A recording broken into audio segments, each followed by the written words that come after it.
Salut à tous, c'est Benjamin Serbet. Aujourd'hui, on parle de court-métrage et de l'intérêt pour nous des histoires courtes. Il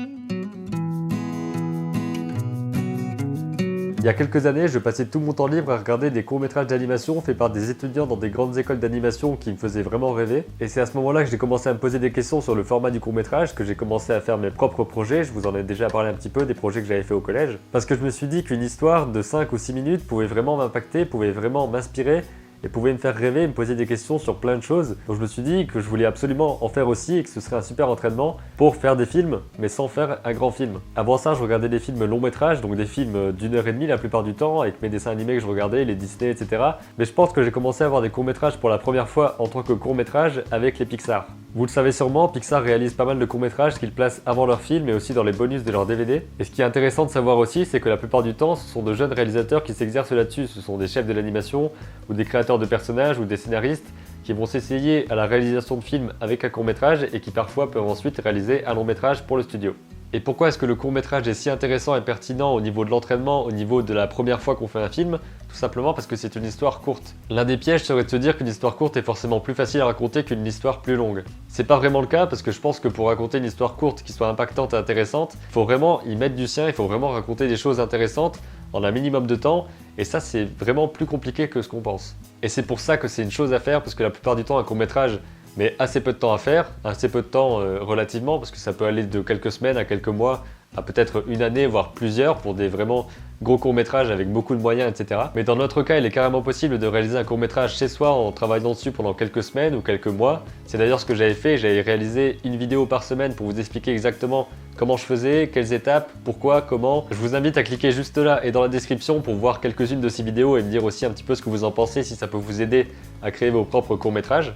D'ailleurs, je commence à réfléchir à quelque chose d'un peu plus conséquent par rapport à ça, peut-être faire un livre ou une formation vidéo sur comment créer un court-métrage d'animation. Quelque chose de plus fouillé, de plus approfondi que ce que je vous proposais dans mes vidéos. Mais évidemment, on en reparlera lorsque ce genre de choses arrivera. Je mets juste l'idée comme ça pour vous dire un petit peu que ça va se passer, je pense, un jour. D'ici quelques mois, peut-être, on verra bien. En tout cas, à travers cette vidéo, je voulais vous parler de l'influence que peut avoir une histoire courte et du fait que c'est vraiment important de vous entraîner avec. J'en parlais un petit peu dans ma vidéo sur comment faire un GIF, c'était vraiment là en quelques secondes pour faire une boucle qui dure peut-être 5-10 secondes maximum. Mais le fait de raconter une histoire courte, c'est vraiment un super entraînement et ça vous permet aussi de tester un petit peu vos capacités à raconter quelque chose, à montrer ce que vous voulez montrer, à dire exactement ce que vous voulez dire. Et c'est un excellent test parce que c'est assez court à montrer, un film de 3-4 minutes, à montrer aux personnes autour de vous, à diffuser sur internet, ça prend pas beaucoup de temps à regarder et vous pouvez avoir un maximum de retours par rapport à ça, les choses positives, les choses négatives.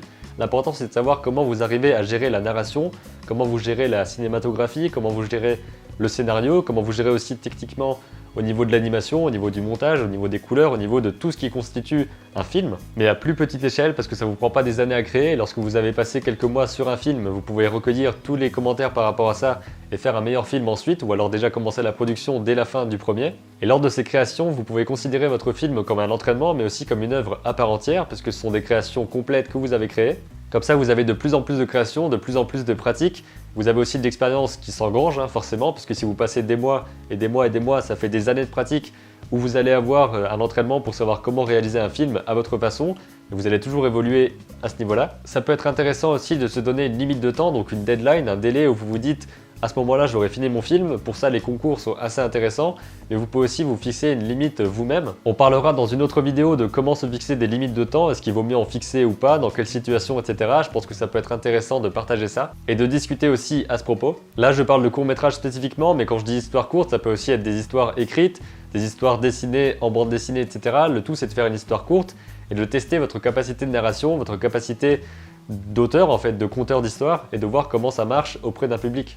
Mais si je parle de courts-métrages d'animation, c'est parce que c'est vraiment dans ça que j'ai baigné. Je regardais les courts-métrages de Pixar et les courts-métrages de plein d'écoles d'animation qui me faisaient rêver, comme par exemple Les Gobelins évidemment, Super-Focom, l'ESMA aussi qui fait beaucoup de bons courts-métrages, ArtFX qui fait aussi des choses pas mal, surtout au niveau des films en live avec des vrais acteurs, sauf qu'ils ajoutent des effets spéciaux à l'intérieur, donc c'est l'une des seules écoles en France que je connais qui fait ce genre de choses.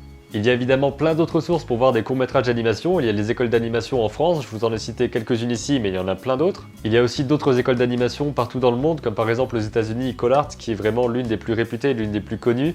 Il y a aussi Animation Workshop, je crois que ça se passe aussi aux États-Unis.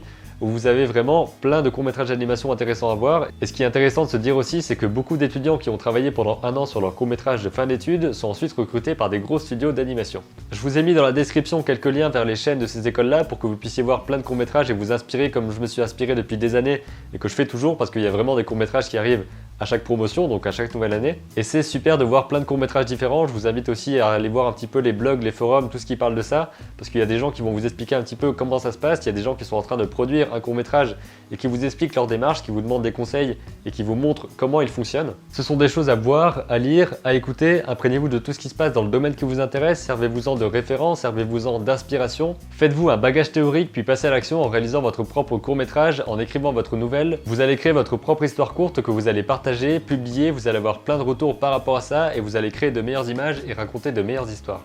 J'espère que cette vidéo vous a plu, n'hésitez pas à mettre en commentaire le nom de vos courts-métrages préférés et pourquoi vous les appréciez autant. Vous pouvez bien sûr vous abonner à la chaîne, me suivre sur Facebook, Instagram, Twitter ou Snapchat. Si vous avez des commandes à passer sur Amazon et que vous voulez m'aider financièrement au passage, vous pouvez passer votre commande en passant par le lien affilié qui se trouve dans la description. Je vous remercie pour votre soutien, je vous dis à très bientôt pour de nouvelles vidéos et d'ici là n'oubliez pas, créez vos images et racontez vos histoires.